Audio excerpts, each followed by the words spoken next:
So I think one of the big things about spearfishing charters and guiding is when you're traveling, if you're going to the other side of the world to a place that you don't know anything about, it's gonna take you a while to figure out where the fish are, patterns, tides, moons, everything. And if you have only a week to go enjoy your holidays and shoot a couple nice fish, you're probably not gonna get them. And I think that's where the guides and cameramans, our photographers, I think that's where our work makes a difference. We put the time in, we go there, we go scouting. Sometimes we spend months just figuring out where the fish are and what can we do to find them. And that will increase your chances hugely of landing a nice fish. So I think that's one of the main things about charters and guiding. It just increases your chance of having a good experience. Then on top of that, there's the technical aspect to it as well.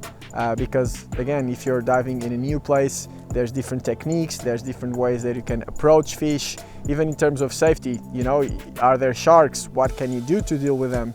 And I feel from a big range from, you know, beginners that are looking just to improve their basic skills, to experienced divers that are just trying to get better at different aspects of spearfishing around the world.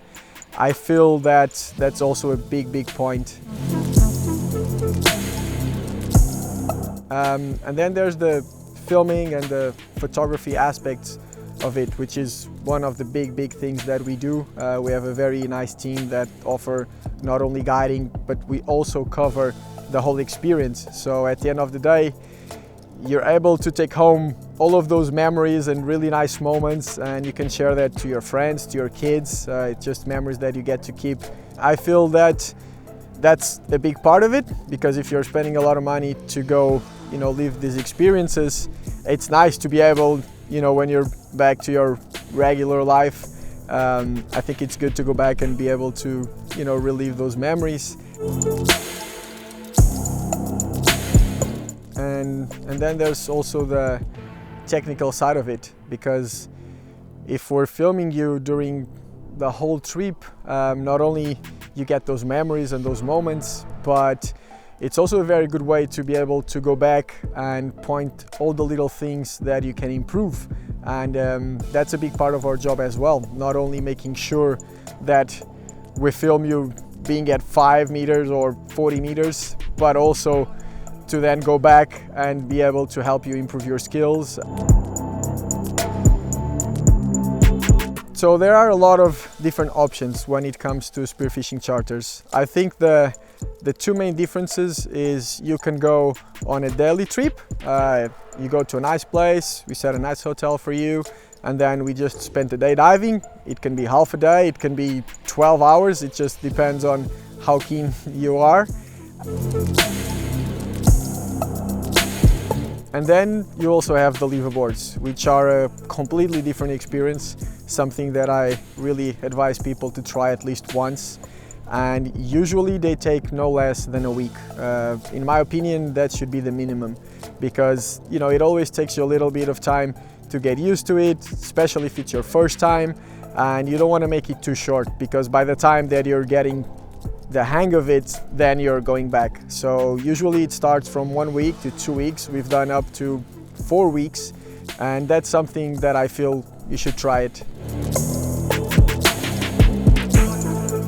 Of course, spearfishing, it's such a complex sport. You can do so many different kinds of diving and techniques, but usually on the trips you kind of divide in 2 general areas. We either do blue water hunting or reef diving. So blue water, usually it's offshore. Sometimes you don't even see shore.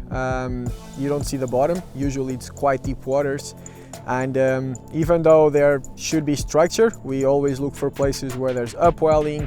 A lot of times there's a lot of bait and birds and action, but it can also be quite slow. It's a kind of spearfishing where it takes a lot of patience. And in most times it's an all or nothing. For me, the biggest thing about these trips is the relationships that you create along the way.